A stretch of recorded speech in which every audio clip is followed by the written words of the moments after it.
Hello everyone, welcome again. I am doctor S P Gupta.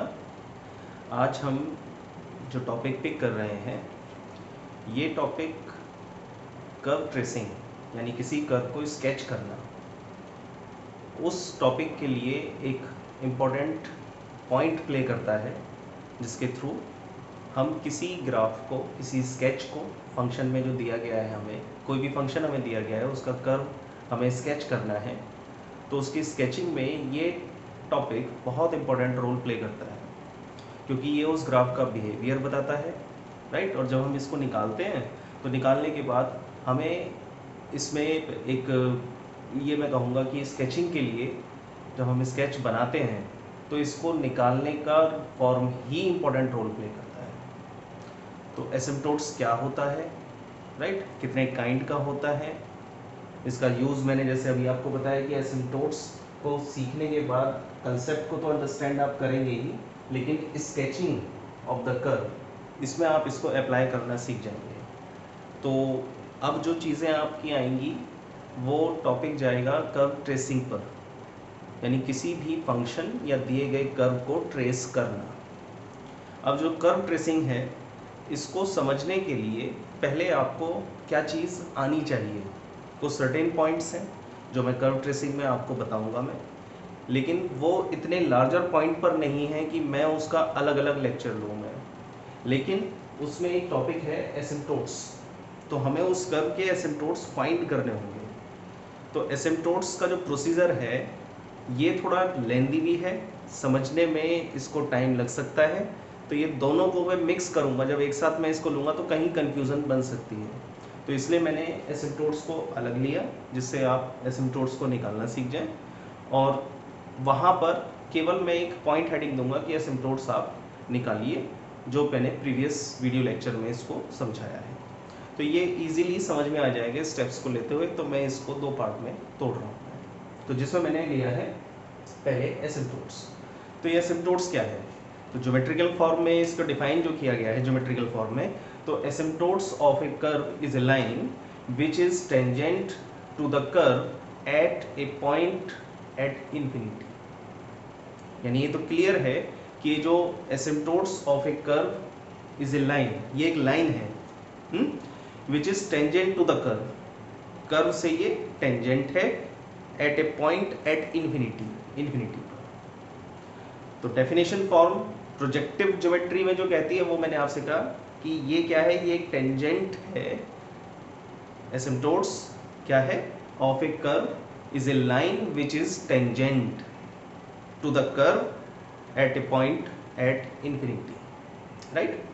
एसिम्पटोट्स को analytic geometry में किस तरीके से डिफाइन किया जाता है, अगर इसको समझें हम तो asymptotes of a curve is a line such that the distance between the curve and the line. अब ये लाइन क्या है आपके पास, लाइन समझ लीजिए x axis and y axis, ये लाइन्स हैं।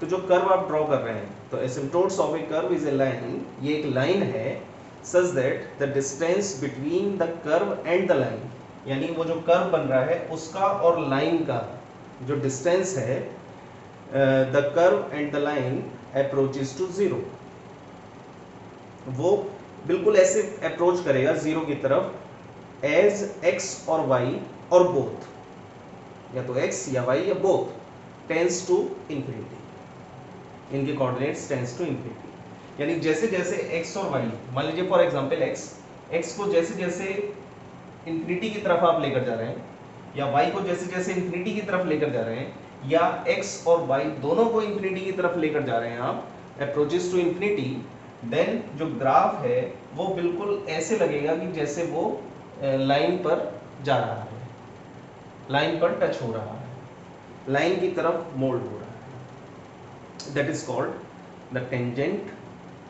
Of the curve eight point infinity, इसको कहा जाता है एसिम्पटोट्स ऑफ द कर्व। तो डेफिनेशन फॉर्म क्या कहती है, पहले उसको लिखते हैं, राइट, उसके बाद फिर इसके बारे में मैं आपको आगे समझाता हूँ मैं। तो asymptotes of a curve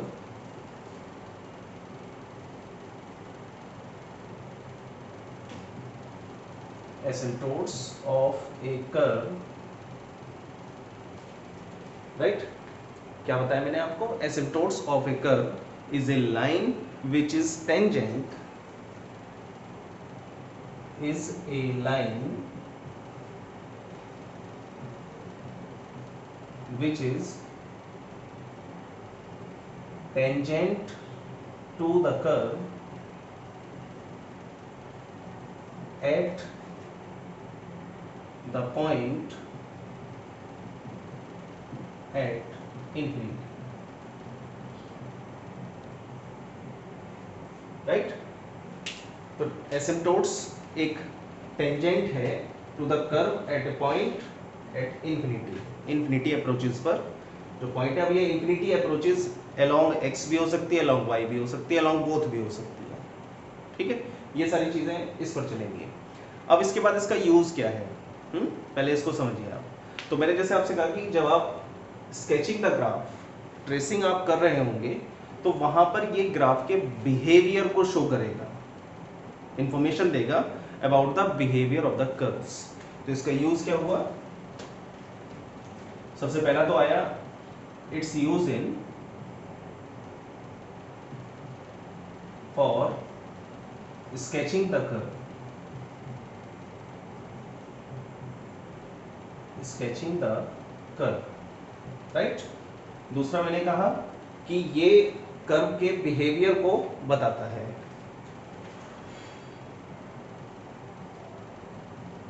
it's use for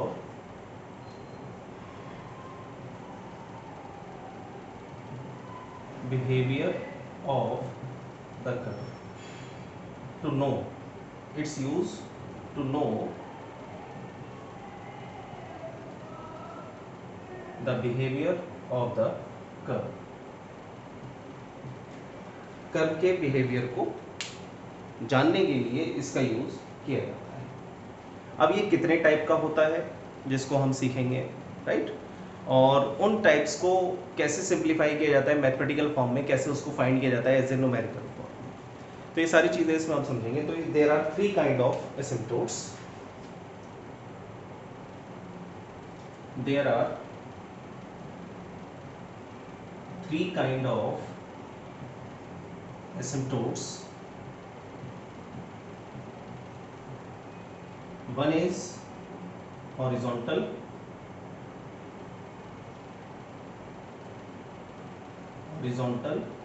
asymptotes,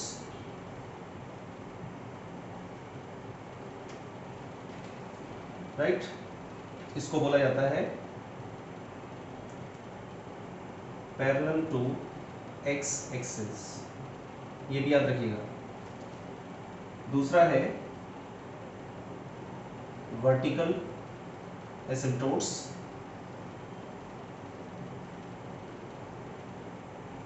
इसको बोला जाता है पैरेलल टू वाई एक्सिस। और तीसरा है oblique एसिम्पटोट्स,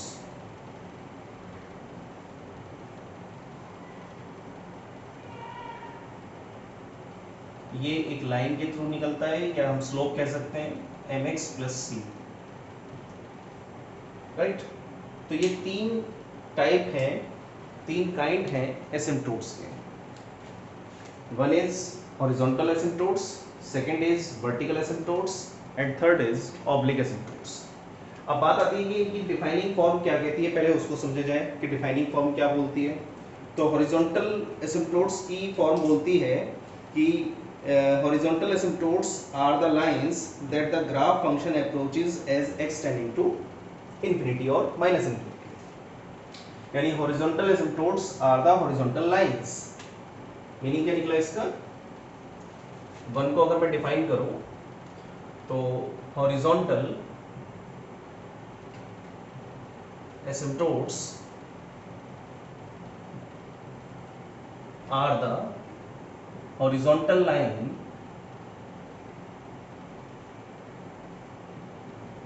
lines of the graph or curve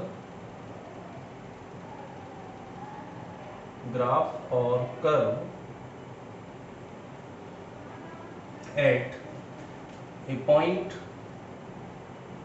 of plus infinity or minus infinity, या तो प्लस इंफिनिटी या माइनस इंफिनिटी, राइट। तो ये एक हॉरिजॉन्टल लाइन होंगी। दूसरा क्या है? दूसरा है वर्टिकल एसिम्पटोट्स। तो वर्टिकल एसिम्पटोट्स क्या है? Vertical asymptotes are the vertical lines near which the function, vertical एसिम्पटोट्स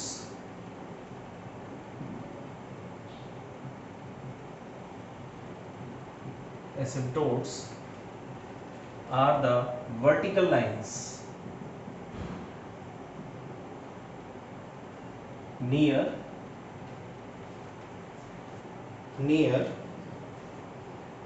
which the function grows, near which the function grows bound, near the function grows bound, without bound, मैं ये कहूँगा मैं function grows without bound।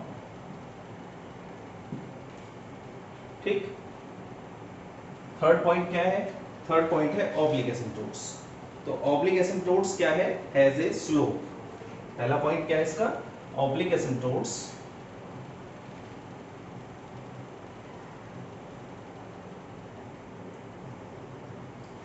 Has a slope. ठीक, पहली चीज तो ये slope है। दूसरा, लेकिन ये जो है ऑब्लिक एसिम्पटोट स्लोप है, जीरो नहीं है बट फाइनाइट है। Has a slope which is non-zero but finite,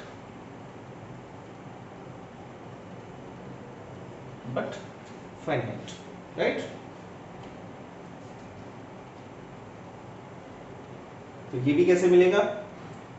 function में x और y पॉइंट को इंफिनिटी और माइनस इंफिनिटी ले जाने पर। ठीक, तो ये तीन काइंड हैं। तो एक बार आगे चलने से पहले इसको फिर रिपीट कर दूं मैं कि एसिम्पटोट्स जो बेसिक यूज हुआ जब हम किसी फंक्शन या कर्व को स्केच करते हैं, उसकी स्केचिंग करते हैं, जो कि नेक्स्ट टॉपिक में हम सीखेंगे जिसका नाम है curve tracing.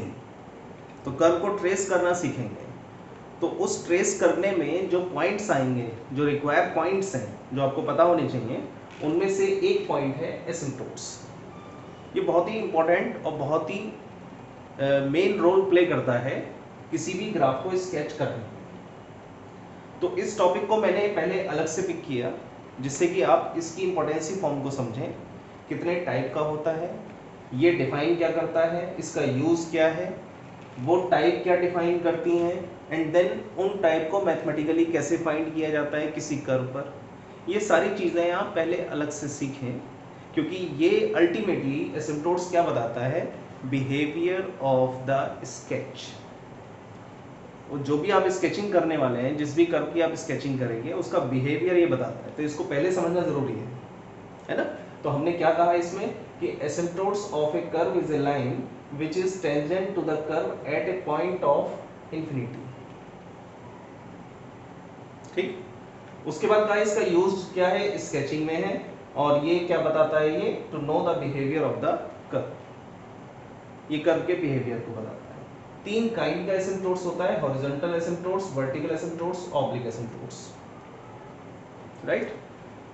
Horizontal asymptotes parallel to x axis भी बोला जाता है निकालते समय, वर्टिकल एसिम्पटोट्स को पैरेलल टू वाई एक्सिस, और ऑब्लिक एसिम्पटोट्स एक स्लोप है y बराबर mx प्लस c, यानी लाइन इक्वेशन से इसको फाइंड किया जाता है। Horizontal asymptotes are the horizontal lines. अब ये समझिए, horizontal asymptotes are the horizontal line, vertical asymptotes are the vertical lines, and oblique asymptotes has a slope which is non-zero but finite। तो अब इसको अगर समझे हम एक ग्राफ के थ्रू, मान लीजिए ये मैं एक्सिस ले रहा हूँ, मैं तीनों को अगर समझे आप, तो अगर फर्स्ट पॉइंट है कि horizontal asymptotes are the horizontal line, ये मैं डॉटेड से दिखा रहा हूँ मैं, these are the horizontal lines. Vertical एसिम्पटोट्स,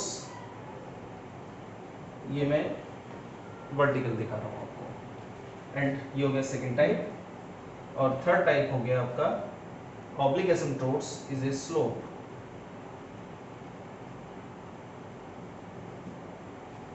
these are the slope। तो ये जो फॉर्म है इसको बोल रहे हैं हम हॉरिजॉन्टल, इसको बोल रहे हैं हम वर्टिकल, और इसको बोल रहे हैं हम ऑब्लिक। तो ये आपको फाइंड करना है किसी भी दिए हुए कर्व।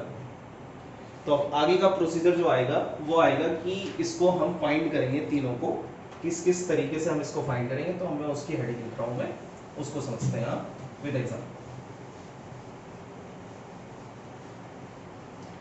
जैसे पहला टाइप मैंने आपको बताया हॉरिजॉन्टल एसिम्पटोट्स।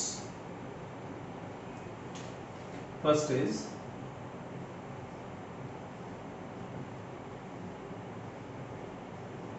horizontal asymptotes।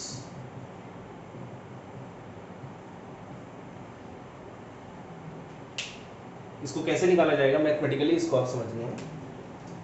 लिख रहा हूं मैं यहाँ पर, वर्किंग प्रोसेस की तरह समझे इसको, फिर एग्जाम्पल भी मैं आपको बता दूंगा। Equating to zero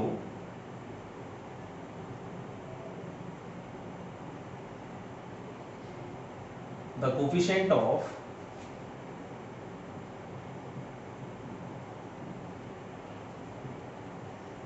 equating to zero the coefficient of highest power of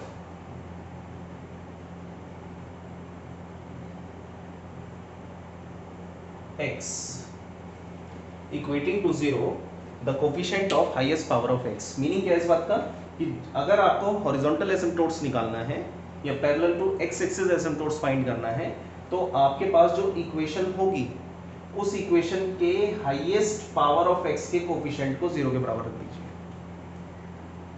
highest power of x के कोफिशिएंट को जीरो के बराबर रख दीजिए।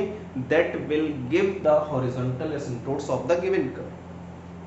फॉर एग्जांपल इसको समझिए, मैं एग्जांपल लेता हूं। एग्जांपल है फाइंड द एसिम्पटोट्स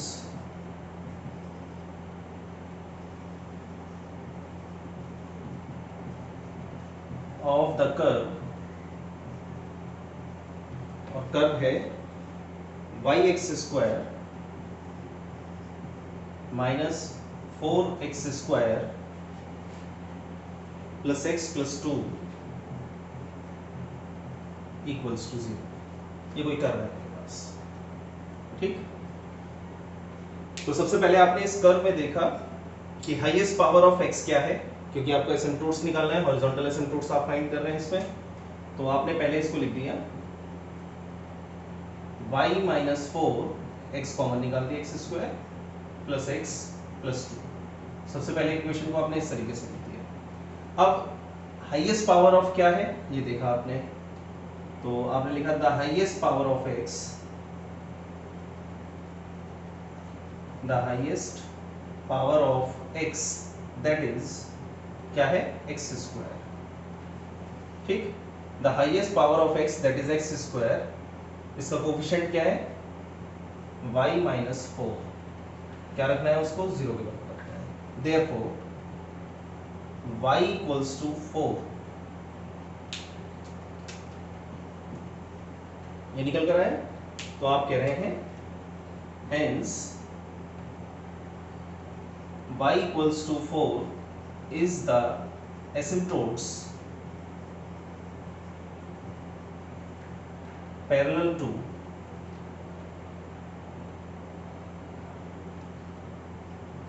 x-axis, राइट। अब अगर इसको ड्रॉ करना चाहते हो आप,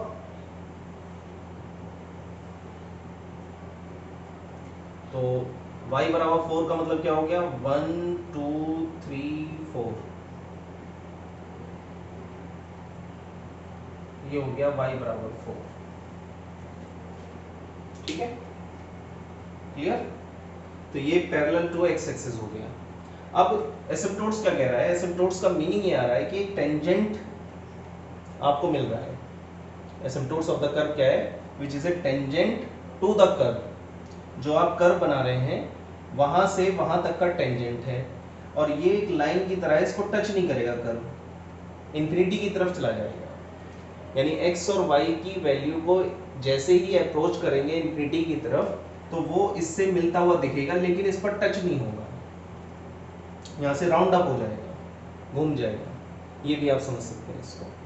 तो ये इसके मीनिंग है, ये इसका एग्जाम्पल है।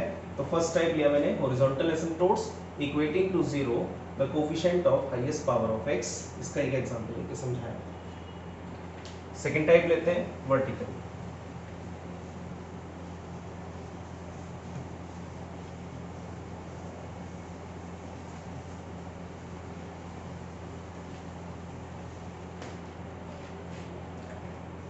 Now second is vertical asymptotes.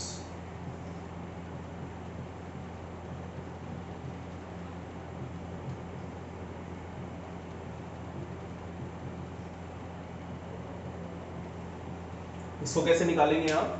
Equating to zero, equating to zero the coefficient of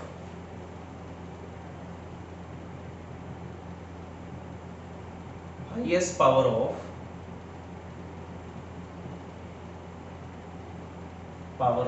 y।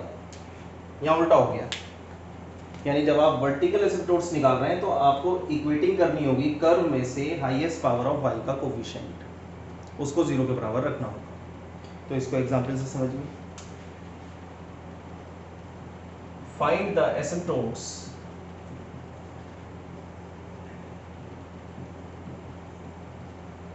of the curve xy cube minus 2y cube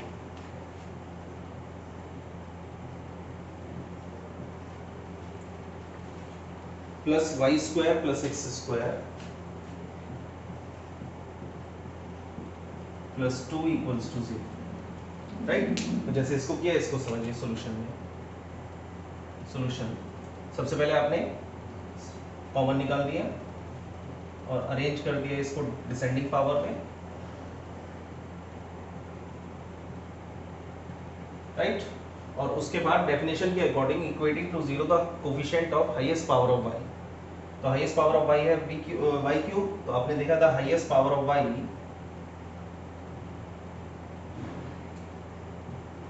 the highest power of y that is क्या है, y cube. इसका coefficient कितना है, x minus 2, इसको zero के बराबर रखा है, तो यहां से मिल गया x बराबर 2, ठीक। तो आपका आंसर हो गया एसिम्पटोट्स का, मिल गया आपको। Hence x equals to 2 is the asymptotes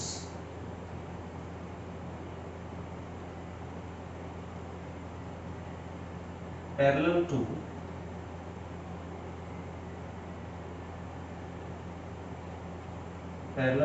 y axis। y axis के पैरेलल एक x बराबर 2 आपको एसिम्पटोट्स मिल गए। ये आपके एक्सिस है, x बराबर 0 1 2,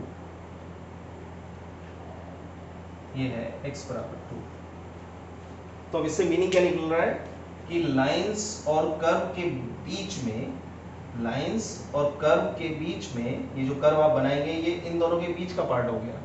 तो ये एक ऐसा टेंजेंट है जिस पर अप्रोच x और y की इंफिनिटी हो सकती है ना, x और y की अप्रोचेस इंफिनिटी पर होगी और कर्व जो है वो जीरो की तरफ चलता चला जाएगा, मिलता चला जाएगा उस पर, लाइन पर, लेकिन वो मिलेगा नहीं, एक्चुअल में राउंड अप हो जाएगा। तो ये था आपके पास दूसरा टाइप वर्टिकल एसिम्पटोट्स। अब आते हैं आप थर्ड टाइप पर।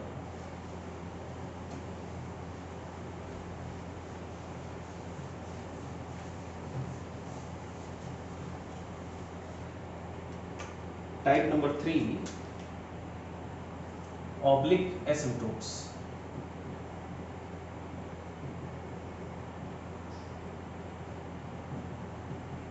ऑब्लिक एसिम्पटोट्स, ऑब्लिक एसिम्पटोट्स का मतलब क्या है, एक स्लोप y बराबर mx प्लस सी, इस फॉर्म के थ्रू इसको निकालना है। तो कुछ इसकी स्टेप्स हैं, उसको कैसे कैसे निकालना है वो आप समझिए।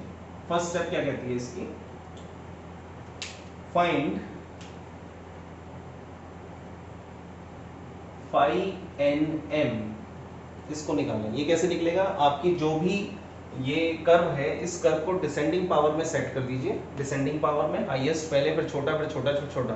तो जो पेयरिंग कर दीजिए फिर उसके बाद की, जैसे ये y³ है तो ये पेयरिंग ये 1 है, इसमें नहीं है, यानी उसको हाईएस्ट पावर में पहले उसको पेयरिंग करिए। सबसे पहला वर्क है पेयरिंग का, ठीक। पेयरिंग करने के बाद फिर आप उसमें phi n m, phi n minus 1m, phi n dash m ये आप निकालें। तो ये निकलेगा कैसे, find phi n m by putting x equals to 1 and y equals to m in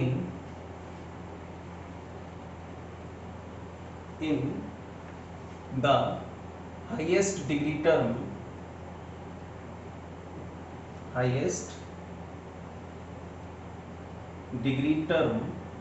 जैसे मान लीजिए n मान लिया आपने, highest degree term of the equation of the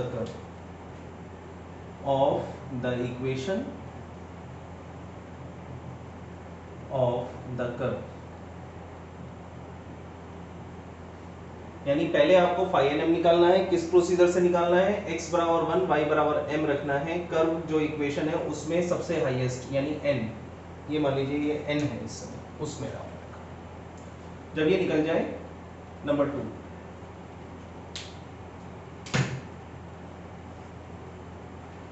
2 में फाई एन एम को 0 के बराबर रखिए और m की वैल्यू फाइंड कीजिए। Solve phi n m equals to 0 के बराबर रखें एंड फाइंड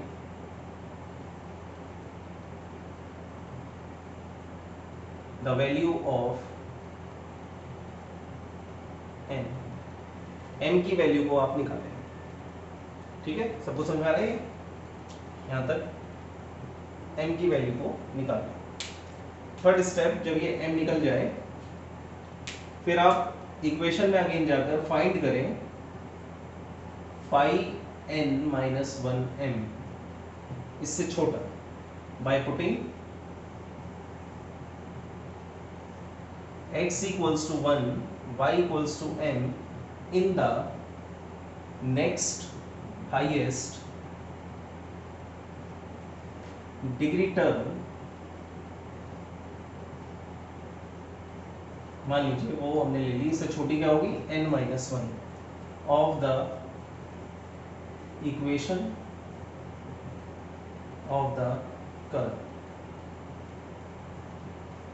उसके बाद आप फाई एन माइनस 1 को निकालें, फाई एन निकालिए, फाई एन को 0 रख के m की वैल्यू निकालिए, फिर उससे छोटी पावर फाई एन माइनस 1 निकालिए।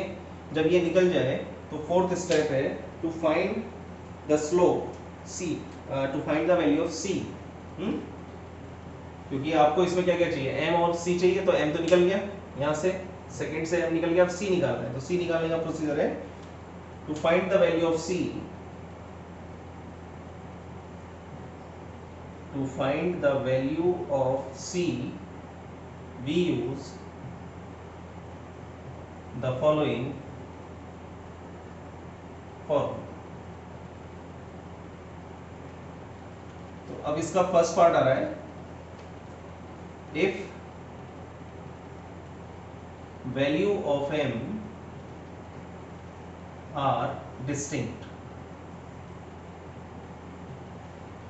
m की वैल्यू डिस्टिंक्ट है, then c can be find by the formula c equals to minus phi n minus 1m upon phi n dash m।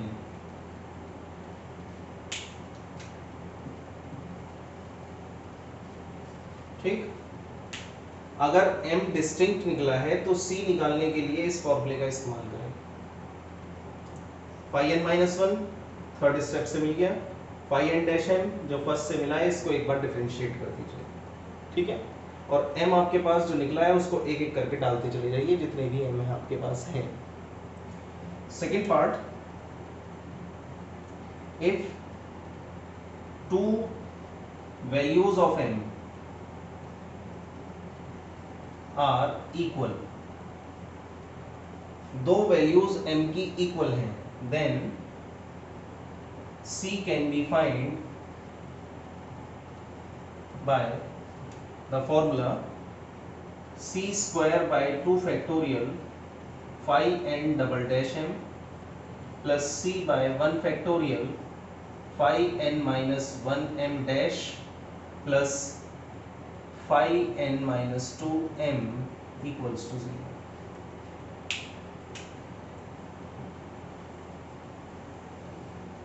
ठीक, अगर मान लीजिए m की 3 वैल्यूज आई, 3 में से 2 इक्वल थी, एक डिस्टिंक्ट थी, तो डिस्टिंक्ट तो आप इससे निकालेंगे, लेकिन जो 2 इक्वल वैल्यू थी उन 2 इक्वल वैल्यू के लिए इस फॉर्मेशन का यूज करेंगे आप।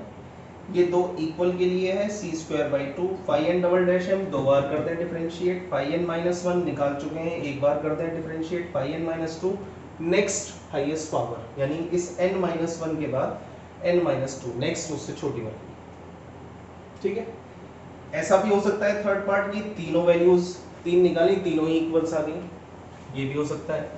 तो इसका भी एक फॉर्मूला लिखवा देता हूं मैं, इसके अकॉर्डिंग आप आगे की बना भी लेंगे।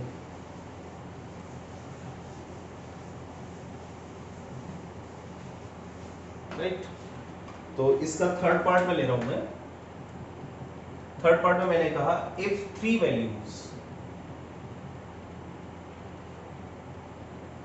Values of m are equal, then c can be find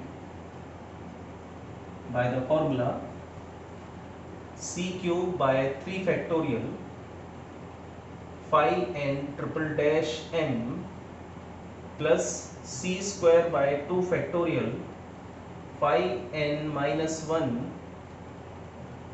double dash plus c by 1 factorial 5n minus 2 dash plus 5n minus 3m equals to 0। तो अगर 3 है तो 3 के लिए आप इस फॉर्मेशन का इस्तेमाल करें, मैक्सिममली 3 तक मिलेगा जो मैंने लिखवा दिया। तो फिफ्थ स्टेप क्या कहती है, इसके बाद जब आप यहां c निकाल दें तो now put the value of m and c in y equals to mx plus c to find the asymptotes। ठीक है, इसके एग्जाम्पल को समझाने से पहले एक बार रिपीट कर देता हूँ कि मैंने क्या इसकी प्रोसेस को बताया। तो यही चीज़ मैं आपसे कह रहा था कि इसको मैं सीधे अगर कर्व ट्रेसिंग में ही ले जाऊँ मैं, तो वहाँ से उसकी वर्किंग रूल प्लस ये तीनों टाइप की वर्किंग प्रोसेस कहीं कंफ्यूजन क्रिएट कर सकती है। तो ये इंपॉर्टेंट पार्ट है, तो इसको अलग से सीखिए आप, और उसके बाद इस पूरे प्रोसीजर को वहाँ इस्तेमाल कीजिए। तो इसलिए मैंने इसका अलग से पहले वीडियो बनाया है मैंने, जिससे कि आप इसको ईजिली समझ पाएँ। तो अगर ऑब्लिक एसिम्पटोट्स है उस कर्व में, तो इसको निकालने का प्रोसीजर है कि ये एक स्लोप है, फाइनाइट वैल्यू मिलेगी इसमें। तो पहली स्टेप कहती है कि आप इस स्टेप से भी ऊपर का पार्ट समझिए, जो भी इक्वेशन है उसे डिसेंडिंग पावर में सेट कर दीजिए, फिर उसके बाद उसकी पेयरिंग बना दीजिए। तो आपको पता लग जाएगा कि उसमें कितनी टर्म आपको लेनी है। ये देख रहे हैं ना डिग्री टर्म जो मैंने लिखी है n-1, ये पेयरिंग से पता लग जाएगा कि जैसे इसमें 4 है, मैक्सिमम पावर 4 है, तो 4 3 2 1 0 ये टर्म हो गई इसके अंदर। तो जब ये टर्म होगी तो 5 पेयर बनेंगे, तो 5 पेयर का मतलब हो गया n-1 n-2 n-3 n-4। तो पहले पेयरिंग आप कर लें, पेयरिंग करके ये डिग्री टर्म मिल जाएगी, जिसमें आप इनके सबके नाम रख देंगे 5nm 5n-1 5n-2 5n-3 and so. जब ये आप रखते हैं तो स्टेप 2 कहती है कि 5nm को 0 के बराबर रखें, सॉल्व करें, n की वैल्यू निकालें कि उसमें कितने रूट्स हैं। जब ये m निकल जाएगा तो m से तुम्हें ये पता लग जाएगा कि सारे m डिस्टिंक्ट हैं, या सारे m में एक डिस्टिंक्ट 2 इक्वल हैं, या सारे m में तीनों ही इक्वल हैं। तीनों की कंडीशन के लिए मैंने ये तीनों फॉर्मूले लिखे हैं। c निकालें अकॉर्डिंग टू द m, और जब c निकल जाए तो m और c की वैल्यू mx प्लस c में पुट करें एक एक करके, और वहां से एसिम्पटोट्स निकालें। तो मैं इसका न्यूमेरिकल लेता हूं मैं एग्जांपल इसको समझने के लिए। Find the asymptotes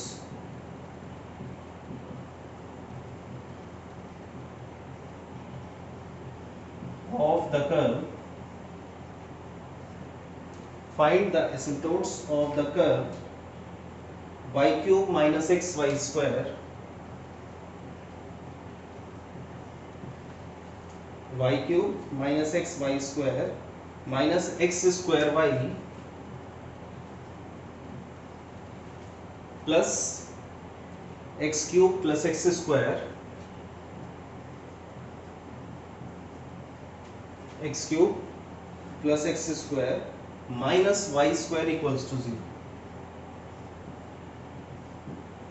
minus y square equals to 0।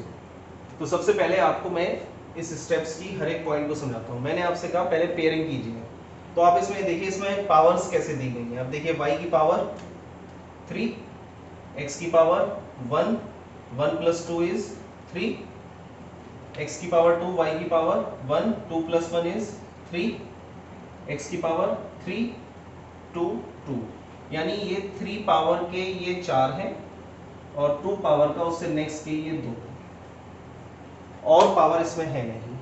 तो आपने लाइन लिखी सॉल्यूशन में, पहले पेयरिंग बना दी इस तरीके से, फिर आपने लाइन लिखी put x equals to 1 and y equals to n in the following pairs। तो पहले मैंने जो बड़ा है पावर 3 जो मिल रही है इसको ले लिया phi n m, ये कह रहा है ना हाईएस्ट, उसको आपने ले लिया।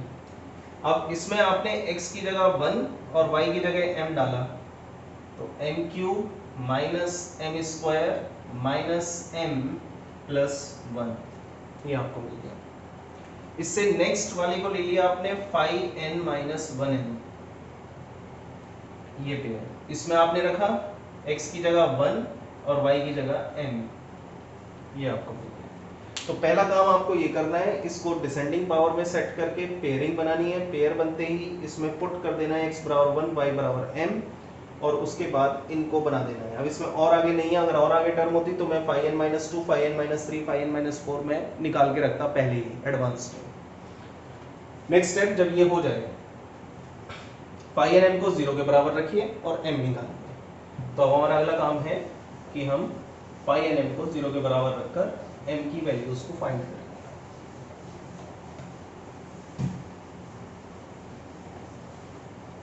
ठीक, तो हमने नेक्स्ट लाइन में लिखा पुट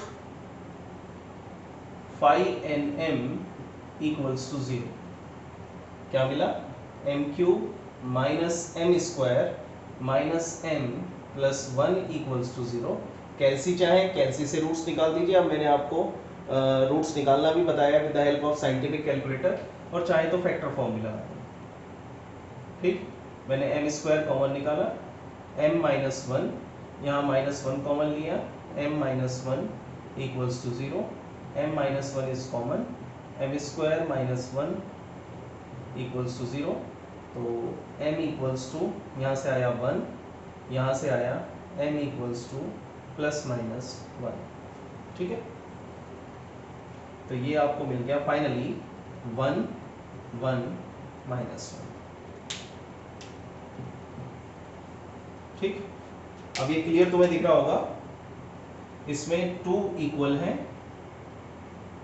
और 1 डिस्टिंक्ट, 3 रूट है ना, 2 इक्वल 1 डिस्टिंक्ट। तो डिस्टिंक्ट वाले को तो आप इससे निकालेंगे और 2 इक्वल वाले को आप इससे निकालेंगे, इसलिए मैंने इसको साफ नहीं किया था बताने के लिए। तो पहले मैं निकाल रहा हूँ डिस्टिंक्ट, उसके बाद मैं निकालूंगा इक्वल।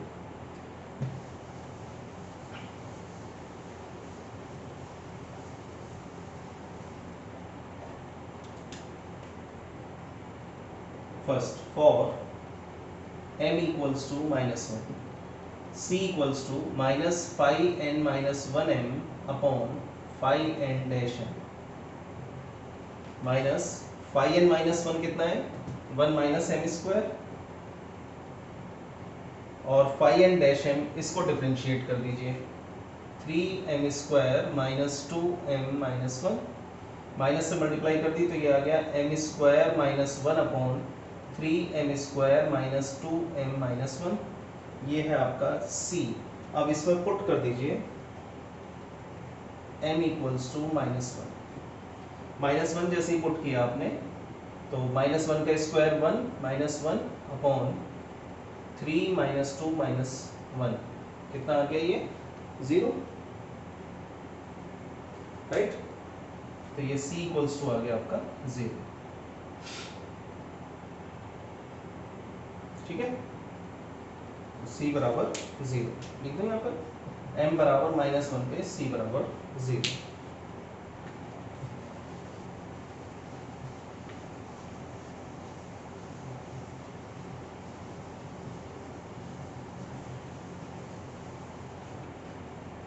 अब आप अगला निकाल रहे हैं second, for m equals to 1 पे निकाल रहे हैं आप। फॉर्मेशन है c² by 2 factorial 5n double dash m plus c by 1 factorial 5n minus 1 dash m plus 5n minus 2m equals to 0। इसमें वैल्यू को रखना है c² बाय 2 फैक्टोरियल मतलब 2, 5n डबल डैश, तो ये मेरे पास है।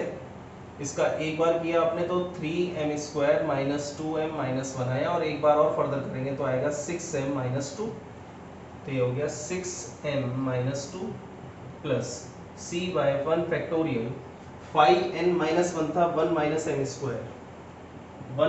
m², इसको एक बार डिफरेंशिएट कर देंगे तो आ जाएगा माइनस का 2m, तो ये आ गया माइनस का 2m, और ये टर्म है ही नहीं, ये 0 है, ठीक। इसमें आपने पुट कर दिया m बराबर 1 इसमें डाल दिया, तो ये आ गया c² by 2 into 6 minus 2 is 4 plus c 1 factorial is 1, और यहाँ 1 रख देंगे तो आ जाएगा -2, 2 से ये 2 टाइम कैंसिल, तो आ गया 2c² minus 2c equals to 0, 2c common, c minus 1 equals to 0, तो यहाँ से 2 is not equal to 0, therefore c बराबर 0 एंड 1।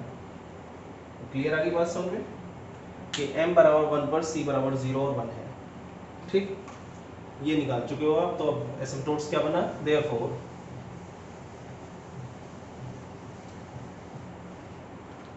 एसिम्पटोट्स आर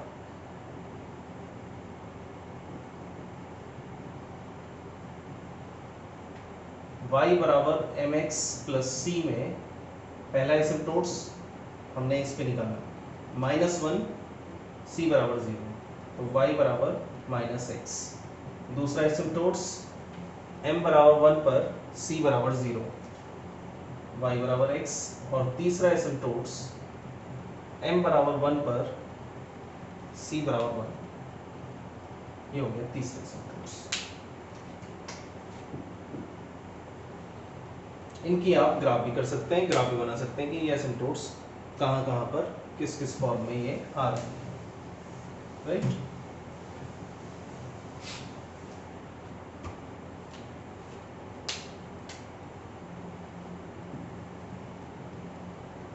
y बराबर -x है, x बराबर 0 पे y बराबर 0, x बराबर 1 पे y बराबर -1 है ना, x बराबर 2 पे y बराबर -2, x बराबर 3 पर y बराबर -3, x बराबर 4 पे y बराबर -4। तो आप ये देखेंगे कि ये जो फॉर्म है x बराबर 0 पे 0, ये आपके पास आ गई y बराबर -x, ठीक। और माइनस डालेंगे तो y प्लस में आ जाएगा, ये हो गया y बराबर -x। सेम ऐसे ही ये आ जाएगा y बराबर x, और y बराबर x प्लस 1, उसमें और कुछ जोड़ देंगे तो ये कर्व ऐसे आ जाएगा y बराबर x प्लस 1। तो इस तरीके से ये एसिम्पटोट्स उस ग्राफ में, उस कर्व में फाइंड आउट कर सकते हैं। तो ये मैंने आपको एसिम्पटोट्स के बारे में जानकारी दी। नेक्स्ट वीडियो में हम कर्व ट्रेसिंग पर आएंगे, जो कि बहुत इंपॉर्टेंट पार्ट है किसी भी कर्व या फंक्शन की स्केचिंग को समझना, सीखना, ठीक है। Thank you.